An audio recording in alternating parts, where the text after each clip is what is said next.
Cheers. Welcome to Quick Theological Thoughts. I'm Howard Fisher, and I'm joined today by my son, Jacob. And today we're going to interact with a video where the pastor is interacting with a student or campus. He's out of campus, and they're going to talk about proving Jesus' existence or proving his beliefs or proving his teachings and whatever it is that this guy wants to prove, right? So we'll pull him up and we'll play it and we'll interact with as we go.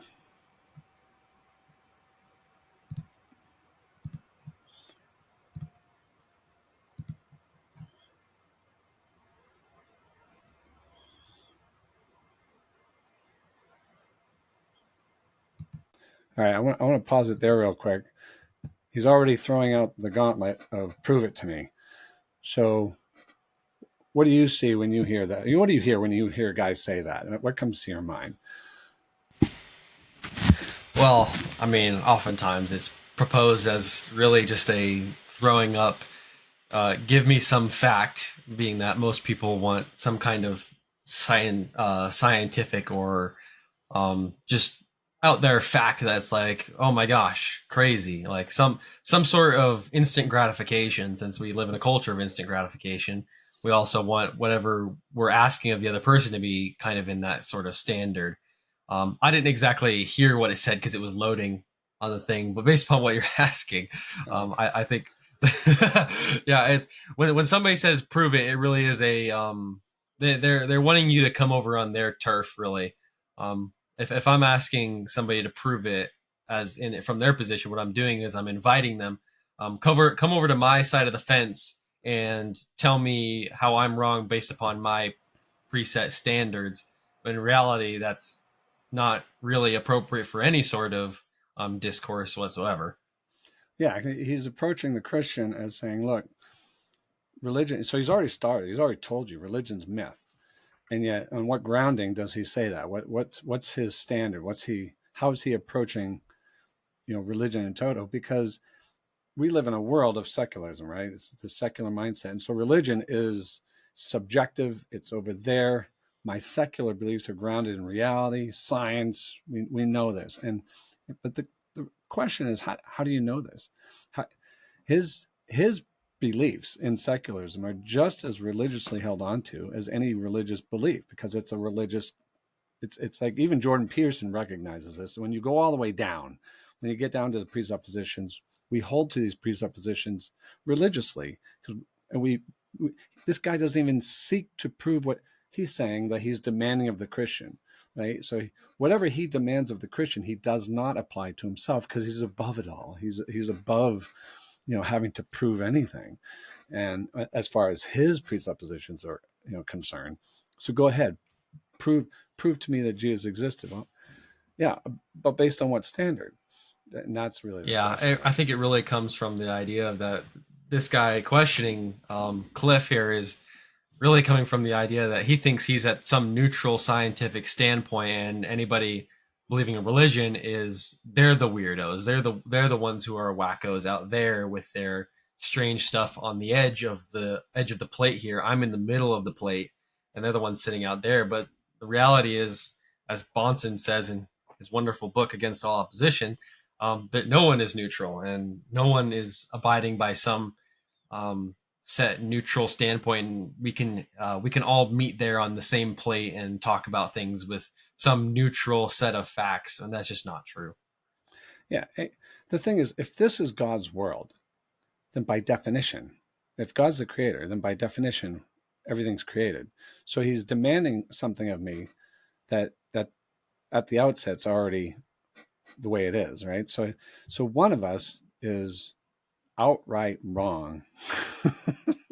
It's like trying to for me, if let's say you believe the Fruit Loops are rainbows, and you believe that the creator of the Fruit Loops made them to be rainbows, and I come into your world and say, prove to me that Fruit Loops are rainbows when they're already rainbows, and I'm saying it's a myth that that the creator of the Fruit Loops made them with colored dye and things like that.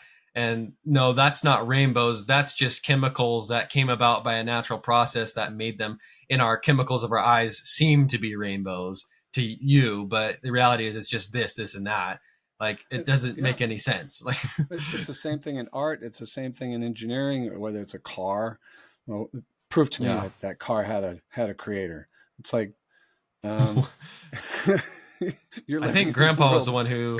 Yeah, I think Grandpa was the one who used the illustration. Let me smash the watch into a bunch of pieces, put it in a bag, and shake it around and see if it'll randomly come together one day.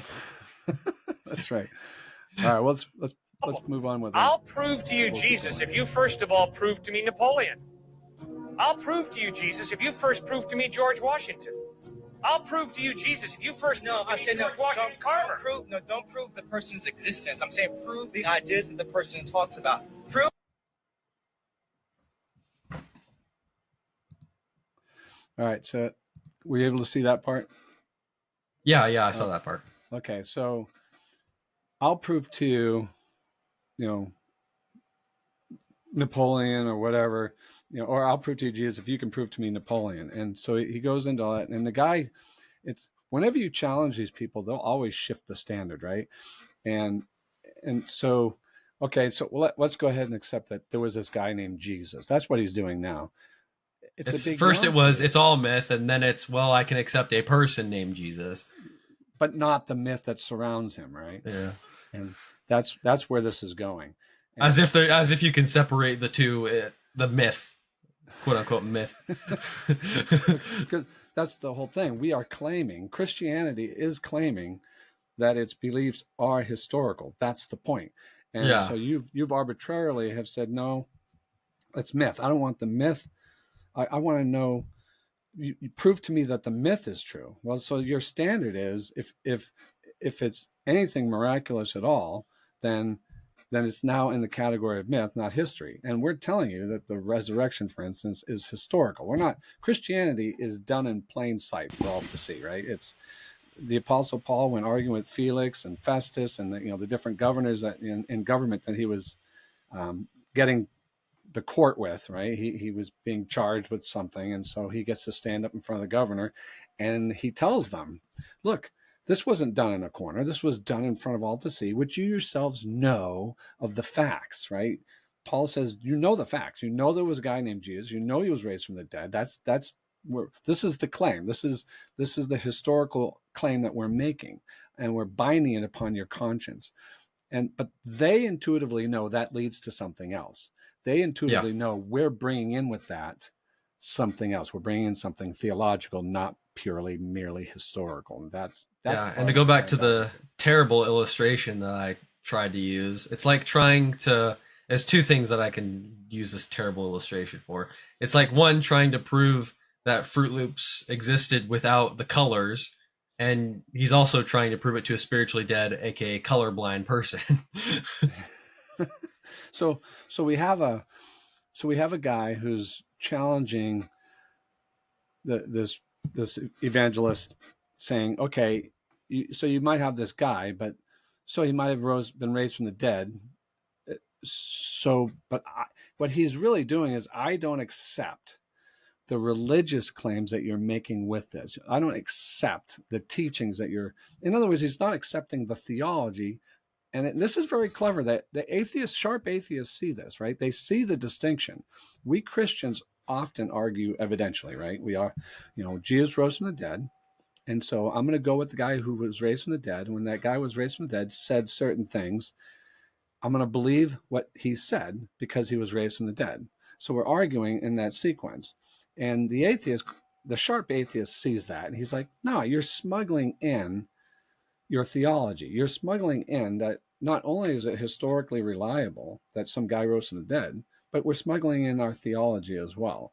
And that's what this guy is trying to get at. And, better atheists will nail you on this, but this guy's actually trying to sneak that. He's trying to not sneak it. He's trying to explain that this Christian is sneaking it in, right?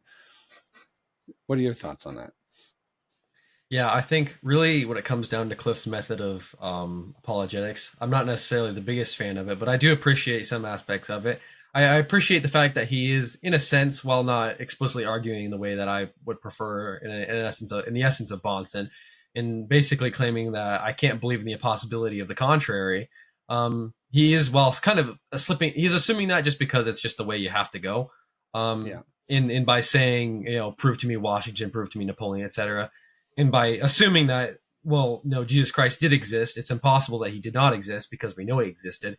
And then he is kind of assuming what you and I are saying ought to be assumed, that you can't separate Jesus from the person that he was historically without the supposed religious aspects, because the truth is, those are one and the same. Because the religious part about it is the very fact of who he was historically. There's no account of Jesus from one person who said that he was just a man, and who was an eyewitness account, and another account of someone who said that he was a religious miracle worker. The fact is, there's only one true historical account of who Jesus was. And so I appreciate Cliff's methodology of what he's saying, but I do think that there is a simpler way to go to it. I think a lot of times with Cliff, he's a lot more bold in the places where he should be simple, and he's a lot more simple in the places where he might need to be bolder. And yeah, the fact that he's there doing this is something that's, I give him applause, right? I mean, he's out there on the front lines. Well, and they're still doing it. I mean, his son and him, Stuart, are still going at it, and they're still awesome. So yeah, and so congratulations to them for doing it. I'm just wanting to take a stab at some of these ideas that we argue from a presuppositional perspective, because what happens is, you and I have experienced this, where the naturalistic materialists will hear us talk about evidences for the resurrection, and they'll say, strange things happen. Strange things happen. It's funny because Bahnsen actually does talk about it in his book here, and he talks about how professors are very good at intellectual bullying, and just saying strange things happen. And the truth of the matter is you really have to go down to the heart of the issue as quick as you can. All right, let's prove to me what there's in heaven that's up there. Prove to me that there's that your God truly exists. Prove to me that these precepts of the Bible are truly what true revelation. Prove to me.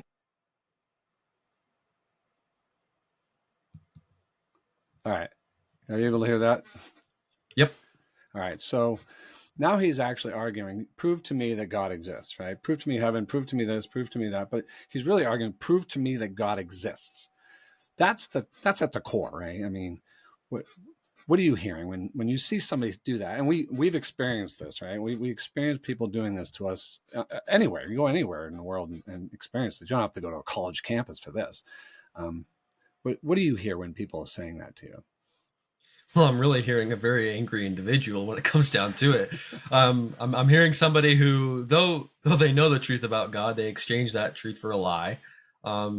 He's obviously somebody who he thinks that he's escaping the standards that he lives in, but when it really comes down to it is, I mean, all men know the truth of the world that they live in, and even this individual must admit at some point, whether in the judgment or whether before then, that his ability to reason, his ability to ask even the question with words and logic and all these sorts of things, testifies to himself that there is a God who made all of these things that are immaterial outside of the material world.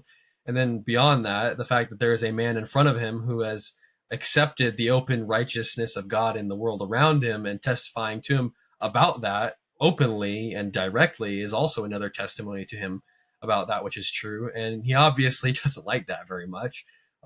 Simply based upon the questions he's asking, because he's asking questions that he knows are not going to get answered in the way that he would like them to be. It's a neat trick and a fallacy of asking a question while assuming the answer behind it, and also assuming that your opponent can't answer the question, period, because you don't want to answer to your question. He's asking questions he doesn't want answers to in the first place. So it's, once again, goes back to what we mentioned before of going over across the fence to their neutral stance. Yeah, it's like riding around with a car with a guy who says, I don't believe that there was a manufacturing plant with engineers who actually designed the car and actually built it. Yet he pulls the owner's manual right out of the, you get a flat tire. It's the first thing you do. You're in a car you don't know anything about. You pull out the owner's manual and you open it up. Well, it's written in with words, right? Who wrote this?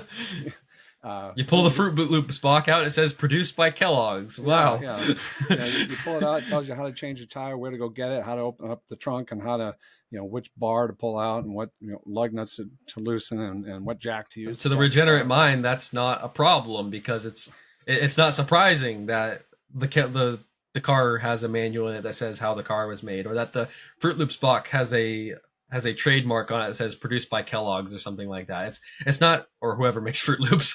It's not surprising, because when to the regenerate mind looking at something like that, it's, well, of course. But to the naturalistic mind in the flesh, it's a strange things happen, like you said before. And that's what I want to touch on is regenerate mind versus the non-regenerate mind. And of course, when we use the term, you degenerate, it tends to be used as a pejorative, right? People have said that in our culture, but we're actually using it theologically. What the difference between a regenerate mind and a non-regenerate mind is really just, this is a moral issue, right? It's where this whole question of, prove to me that there's a God. This is not just an intellectual thing. This is not just an intellectual exercise where two guys are, debating philosophy. This is a moral question. This is a moral, not even a moral question, as we're asking it. This is a moral issue of the heart. This is a moral issue of the mind and how it thinks, and how the mind thinks sinfully, or how the mind thinks biblically and in righteousness. And that's why I think the Apostle Paul says in Romans 1, I think it's 18, 19, and 20, where he talks about suppressing the truth in wickedness or in unrighteousness. Because for Paul, this whole issue is a moral issue. We are actively doing something that we should know, and we do know, but this guy has to suppress that knowledge. Why do men in the flesh, men in the non-regenerate mind, if we can put it that way, why do men feel the need to suppress this knowledge? Why do we have to do that? Well, I think ultimately it comes down to either someone who is dressing themselves in Christ, or and putting on Christ, or are they still dressed in the garments of Adam, which are filthy, rotten rags.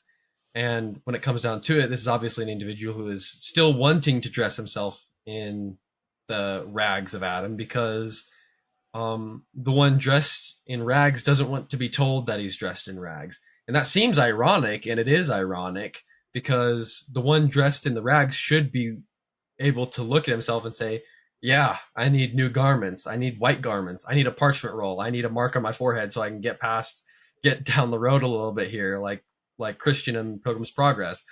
But ironically, the man dressed in the rags with sin covering himself doesn't like that, because being told that you're a sinner hurts, and being told that you need the righteousness of God hurts, and being told that there is a judge who is judging what you're doing ever presently hurts, and it doesn't feel good. And to the man in his flesh and in sin, it is worse than being just stung by a needle. It's a complete tearing down of the individual. It's not just a poking on the ear. It is a complete, the very person that you are must be torn down and rebuilt into a completely new person. And that's not something that we want to hear. I know, surprisingly, we don't want to be told that our very person needs to be completely changed. Yeah, we don't want to be told to go to our room by our mom, right? Yeah. So, and when we're sent to our room, we're mad the whole way, and we're screaming and yelling, or we're quietly, I hate you, Mom. We were reading this today in Freud. We were studying I was reading my essay on Freud before we get into the book for school next week, and how the Oedipus Rex really is the hatred of the father, and the hatred of the one above. And it comes out of literally comes out of the very person and sinful nature of who we are. It's not a one-to-one, because it's just not. It is kind of taking the themes of original sin from ancient times and just expanding on different aspects of it, because that's really what our situation is before Christ, is we are individuals who hate the God that is above us, and we don't want him to tell us what to do.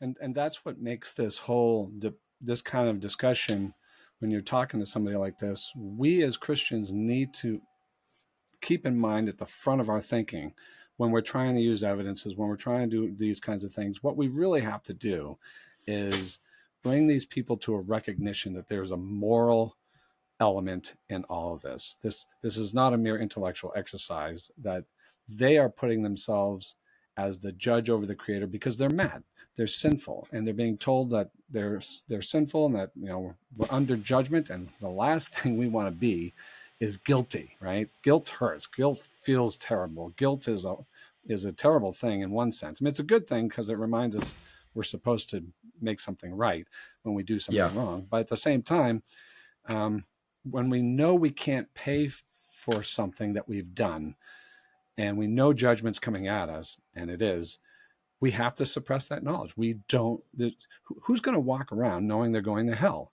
You know, that nobody can live a life like that. So we have to suppress that knowledge, and that's what this guy is doing. And he's putting God into the box, into the bar, and subjecting God to his judgment. And anyway, let's move on. We beat that these things are actually there. I'm an empiricist. Prove to me that they're there.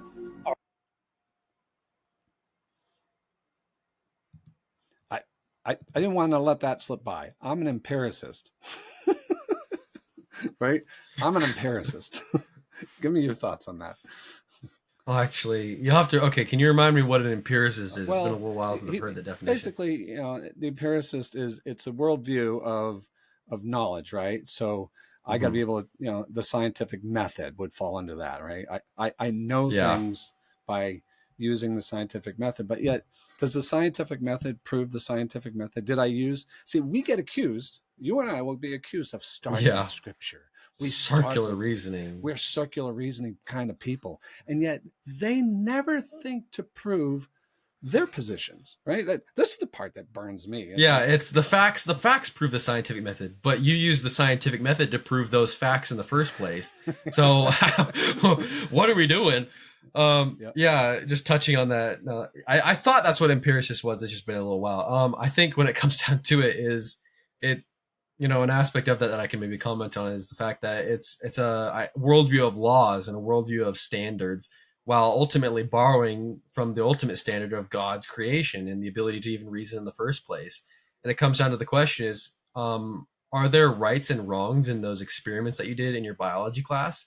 When you did one experiment versus another, is there one that was right versus wrong? You got two results from each of them. Is there one that was right versus wrong over the other? And if you are going to make the decision that one was right and one was wrong, which is already arbitrary in and of itself most of the time, you have to use reasoning to be able to do that in the first place. You have to be able to reason why one is right over the other. And that's that not only has moral impact, that has theological and really psychological impact of how did you reason to that in the first place. And the fact is, if we're just empiricists, the question is, where did you get your laws from?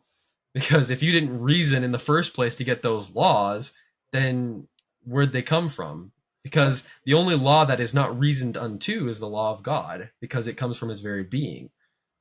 And the whole, you know, I was talking with a naturalistic materialist not too long ago, and I was like, how do you know that that's true? See, the scientific method comes from Christianity. Christians are the ones who put that forward. It goes back centuries and centuries. As science began to develop, Christians very early on, we had an early stage of the scientific method. And then over centuries, we've gotten to the current view of it and how we use it. But it only makes sense if Christianity is true. And it's always been that way. And you take Christianity out of it, you've just taken away the foundation for doing science. But the naturalistic materialist, he stands bravely on his edifice of air. Arbitrariness. Arbitrariness, and says, look, what I'm saying is true. And that's really what it comes down to here is Bahnsen has two standards for what make a worldview completely unable to be believed in, and that is arbitrariness and inconsistency. And the truth of the matter is that empiricism, naturalistic materialism fall under both. All right, I'll do that. If first of all, you prove to me that your taste buds are telling you the truth when they tell you you're drinking sour. Pause for 1 second. I do find it funny how we've spent 24 minutes on 40 seconds of a video. Well, this is going to get more here, right? So prove to me that you're prove to me some things you that can't your prove. taste Then you buds fall or back whatever, on right? you fall upon Some faith. things you can't prove. Sir, I'm sorry, I haven't communicated clearly. Sir, you can't prove a thing. To prove means to show it cannot be another way.